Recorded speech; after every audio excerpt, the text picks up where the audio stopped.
महिला और सांसद महिला, भाई अगली बार रिजर्वेशन आ जाएगा, विधायक भी महिला हो सके।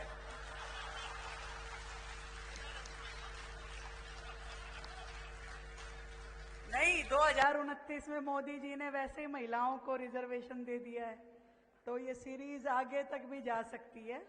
राष्ट्रपति भी महिला है, तो देश में पहली बार इस तरीके का माहौल है कि सच में जहां केवल शब्दों में नहीं, सच्चाई में बेटी को बचाओ, पढ़ाओ और उसके बाद बेटी बढ़ाओ की बात करने वाले देश में माननीय प्रधानमंत्री जी आए हैं।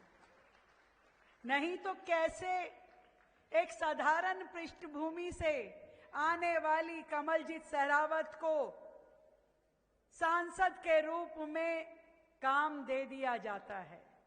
कैसे एक साधारण परिवार से आने वाली रेखा गुप्ता को देश की राजधानी दिल्ली का मुख्यमंत्री बना करके सम्मानित किया जाता है। ये करने वाले देश के प्रधानमंत्री आदरणीय मोदी जी सच में जो दिल्ली के लिए दिल में ना केवल दर्द रखते हैं, बल्कि दिल्ली को विकास की नई ऊंचाइयों पे लेके जाने का स्वप्न भी रखते हैं। बहुत ही भव्य मंच है, परंतु मैं शुरुआत करना चाहूंगी मेरे सामने बैठे मेरे सभी 600 पन्ना प्रमुखों को, उनको प्रणाम करते हुए कि आपकी उपस्थिति से आज का ये हॉल बहुत ही सुंदर लग रहा है। दिल में ये अच्छा है भाई, पन्ना सारे जने उठा लो एक बार फिर। असली वाला है ना, गड़बड़ तो नहीं है? चेक कर लूं? चलो, विश्वास है आप पे। भारत माता की, भारतीय जनता पार्टी और मेरे सभी 51 बूथ अध्यक्षों को, उनको भी मेरा बहुत बहुत प्रणाम। मेरे 12 के 12 शक्ति केंद्र प्रमुख, एक बार हाथ उठाओ भाई। आप सबको भी मेरा बहुत बहुत साधुवाद, क्योंकि ये जो लड़ाई है ये आप सबके कंधों पे ही लड़ी जानी है। और उसके बाद मंच पे उपस्थित हमारे क्षेत्र की बहुत ही लोकप्रिय और मेहनती हमारी सांसद बहन कमल जी, जोरदार ताली बजा दो भाई। हमारे विधायक संदीप शेरावत जी, और हमेशा इस क्षेत्र से जुड़े रहे और अपना आशीर्वाद देते रहे, ऐसे वर्तमान के विधायक और भारतीय जनता पार्टी के वरिष्ठ नेता भाई पवन शर्मा जी और प्रद्युमन राजपूत जी, मंच पे उपस्थित भाई राजकुमार फुलवारिया जी, जिन्होंने हमेशा बड़ी मेहनत से संगठन का काम किया। हमारी बहन राज शर्मा जी, जो जिले की अध्यक्ष के नाते दिन रात काम कर रही हैं। हमारे निगम पार्षद सविता शर्मा जी, रामनिवास जी, आप सबको भी, सुमन जी, आप सबको भी मैं बहुत बधाई देती हूँ आप सबकी मेहनत के लिए। और भाई सबसे ज्यादा ताली तो मनीषा शेरावत के लिए बजा दो। मैं आई तो ऐसे हाथ जोड़ के खड़ी थी, मैंने कहा बेबे रात ने भी हाथ खोल के सोवे कि ऐसे जुड़े रहे? भाई ये समय ऐसा होता है। पर मैं मनीषा जी आपको ये कहना चाहती हूं, ये जो हमारे कार्यकर्ता यहां बैठे, जो दिन रात भारतीय जनता पार्टी का झंडा बुलंद करते हैं, जो आपके नाम के नारे लगाते हैं, मनीषा शेरावत जिंदाबाद, उनको आपसे केवल 2 चीज चाहिए, तीसरी चाहिए नहीं। एक तो आपका प्यार और सम्मान, बस आप उनको प्यार से बुला लें और सम्मान दे दें, उन्हें कुछ और नहीं चाहिए। और दूसरा कि उनके सुख दुख में उनके साथ खड़ी रहो, और उनकी कोई चाहत नहीं है। आज ये आपके सामने हर मेहनत करेंगे, एक एक सीढ़ी चढ़ के एक एक घर जाएंगे, भारतीय जनता पार्टी के लिए दामन फैला करके जनता से वोट मांगेंगे, हर काम करेंगे, जनता के सुख दुख में साझी होंगे, उनकी समस्याएं सुनेंगे, उनके समाधान करवाएंगे। पर बस आपसे इतनी चाहत है कि आने वाले 5 साल आप भी ऐसे ही इन सब के लिए खड़ी रहें।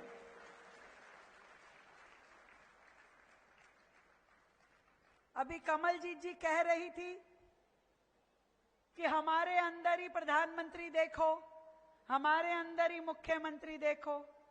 मैं कमलजीत जी को बताना चाहती हूं, आपकी और मेरी बात छोड़ो, जनता जो है हमारे इन नेताओं में प्रधानमंत्री मोदी देखती है, रेखा गुप्ता देखती है, कमलजीत शेरावत देखती है। उनकी गली के लोगों के लिए तो वही सबसे बड़ा नेता है। आपकी निगाह में होगा कार्यकर्ता, पर जब गली में से निकलता है, अपनी सोसाइटी में खड़ा होता है, अपने गांव में जाता है, तो उसके लिए वही सबसे बड़ा नेता है। और वो समस्या भी ऐसे ही बताता है, ऐसे बताएगा समस्या आपको जैसे आपकी रोज मोदी जी से फोन पे बात होती हो कि भाई साहब मैं बता रहा हूं UR2 को ना राइट की जगह थोड़ा लेफ्ट मोड़ दो तो और बढ़िया हो जाएगा।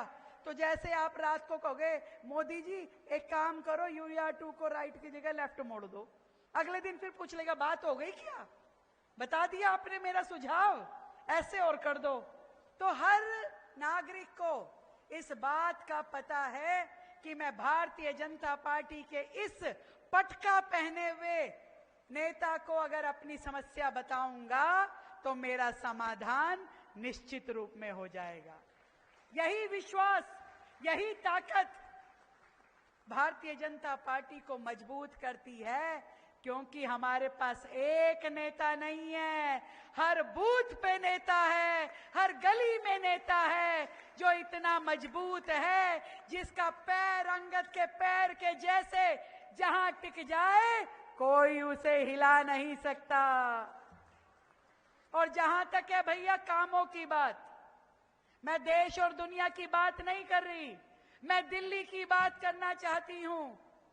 जब से आपकी अपनी चुनी हुई ये भारतीय जनता पार्टी की सरकार दिल्ली में आई है, हमने अपने इन 10 महीने के छोटे से कार्यकाल में दिन रात मेहनत करके जनता से जुड़ी हुई उस हर समस्या को समाधान देने का प्रयास किया है जो वर्षों से लटकी हुई, अटकी हुई और भटकी हुई थी।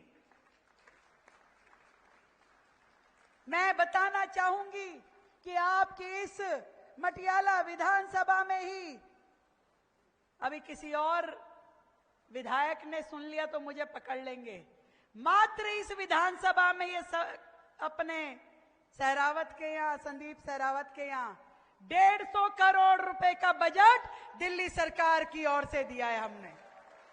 150 करोड़ रुपए का बजट।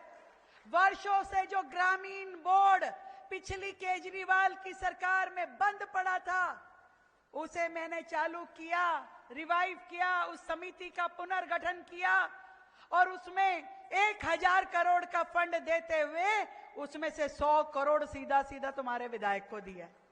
मैंने बोल दिया है कि यहाँ की एक एक सड़क को ठीक से बनवाओ, ना गड्ढा होना चाहिए, ना गंदगी होनी चाहिए, हर एक काम को बढ़िया से करो। सारे निगम पार्षद को अलग अलग बुला के कह दिया कि भाई फंड बना, बजट बना के लाओ और अपने क्षेत्र के लिए मुझसे 1-1 करोड़ रुपए का फंड लेके जाओ। ले लिया कि नहीं ले लिया भाई? और आपकी सांसद जी को बोल दिया भाई, ये सांसद जी बैठी है, पूछ लेना कि आपकी इस विधानसभा में और लोकसभा में जितना चाहिए आपको काम करवाना है, आप उसके बजट बनवाओ और सारी की सारी फाइलों पे बजट देने का काम मेरा है। मैं इतना कह सकती हूं, आपकी पूरी लोकसभा में आज भी 1000 करोड़ के काम दिल्ली सरकार की ओर से हमने दे रखे हैं। कभी था ऐसा पिछली सरकारों के राज्य में? वो लोग जनता तक फंड नहीं पहुंचाते थे, अपने लिए महल बनाते थे, केवल उसी में लगे रहते थे।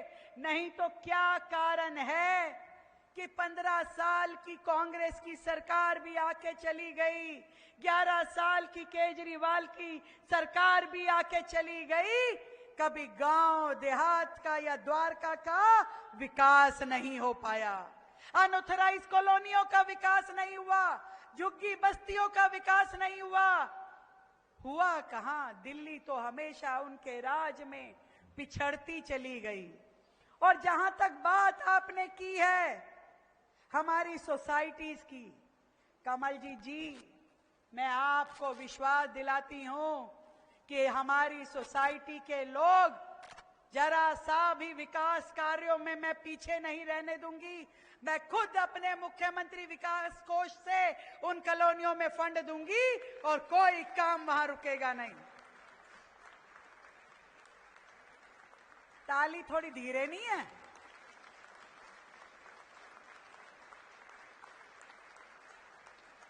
दिल्ली का विकास और जनता का विश्वास, यही दो चीजें हैं जो हमें करनी है।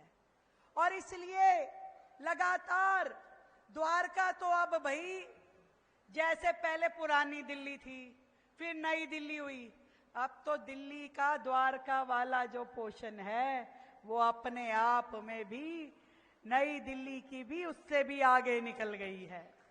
दिल्ली के जितने बड़े बड़े प्रोजेक्ट हैं उसमें से हर एक प्रोजेक्ट का एक हिस्सा द्वारका में शुरू हो रहा है। और उसकी शुरुआत आपके यशोभूमि से हुई, उसकी शुरुआत आपके UER-2 से हुई, उसकी शुरुआत यहाँ पे नई पाइपलाइन। देखिए वर्षों से जब दूसरे लोगों की सरकारें थी, द्वारका जैसी कॉलोनियों में जहां पे दिल्ली का कोना कोना जुड़ता है, पानी की पाइपलाइनें नहीं थी। पहली बार दिल्ली के हर एक कोने तक पाइपलाइन बिछाने का काम दिल्ली सरकार कर रही है। हर एक नाले को ठीक से बनाने का काम, और उसमें 1973 के बाद आज की डेट में नया मास्टर ड्रेनेज प्लान हम लोग लेकर के आए हैं। जितने भी नाले नालियां टूटे हुए थे, जहां जहां जल भराव होता था, अब नई ड्रेन बनाई जाएगी ताकि पानी को पूरी तरीके से निकासी का रास्ता मिले। देखो भाई, मैं वो सारे काम दिल्ली के लिए और द्वारका के लिए करूंगी जो आपके मन की आशा है। पर एक चीज आपसे चाहती हूं भाई, द्वारका वालों बोल दोगे पक्की बात? तो भाई ये जो कड़ी है ये पूरी करनी है।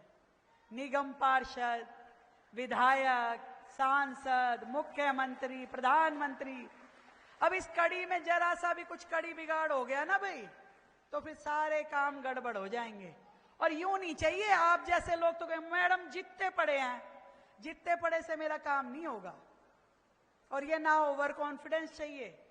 अगर दिल्ली में सबसे ज्यादा वोटों से कोई खबर आए 3 तारीख को जब रिजल्ट डिक्लेयर होगा, तो मेरे कानों में द्वारका की सीट का नाम आना चाहिए। आएगा? पक्की बात? तो दोनों हाथ उठा के बहन मनीषा शेरावत को आशीर्वाद दे दीजिए और जोर से बोलिए Bharatiya Janata party, Bharatiya Janata party, Bharatiya Janata party. और देखो भाई, बटन भी इसका 1 नंबर पे है। 1 नंबर की प्रत्याशी, 1 नंबर की सीट और 1 नंबर की जीत चाहिए। और मुझे पूरा विश्वास है कि कमल जी के नेतृत्व में ना केवल द्वारका, डिचाऊ भी 2 सीट है भी कमल जी आपके यहाँ, दोनों की दोनों, अब दोनों सीटों में अपना अपना कंपटीशन चल रहा है कि वो ज्यादा वोटों से जीतेगी कि ये ज्यादा। तो कौन सी मानू, कौन सी ज्यादा वोटों से जीतेगी? आवाज नहीं आ रही मेरे पगड़ी बंदगी। द्वारका की, बिल्कुल सब लोग मेहनत करेंगे, एक एक घर जाएंगे, एक एक वोट को निकालेंगे। भाई देखो बात सुनो, सामने रखी हुई खाने की थाली भी अपने आप निवाला उठ के पेट में नहीं आता। तो लोग तो वोट देना चाहते हैं, आपके समर्थक हैं, जिताना भी चाहते हैं। वोट डलवाने का काम आप लोगों का है कि ये उस दिन 30 तारीख को सुबह सवेरे से हम लोग एक एक वोट को पोलिंग स्टेशन तक ले जाने का काम करें और भारतीय जनता पार्टी के समर्थन में अपना ध्वज लहराएं। होगा ना ये? बिल्कुल होगा, मुझे पूरा विश्वास है। आप सबको मेरी ओर से ढेर सारी बधाई, ढेर सारी शुभकामनाएं। बहुत बहुत धन्यवाद आदरणीय मुख्यमंत्री जी। और जो आश्वासन और जो बात आपने रखी है, दिल्ली विधानसभा चुनाव में भी मटियाला विधानसभा से लगभग 30,000 वोटों से हम जीते थे और उसमें से 14,000 वोट सिर्फ द्वारका बी वार्ड से जीते थे। तो एक बार जोरदार तालियां द्वारका बी वार्ड के लिए। और हमने पहले भी इस वार्ड को जब आदरणीय सांसद वो भी जीती थी, तो मैं हमारी निगम की प्रत्याशी मनीषा जी से निवेदन करता हूँ वो आए और हम सब कार्यकर्ताओं का धन्यवाद करें। आदरणीय मनीषा जी, मनीषा जी, रेखा जी को जय श्री राम।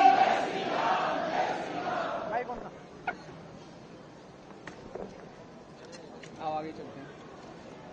बैठ नहीं यार।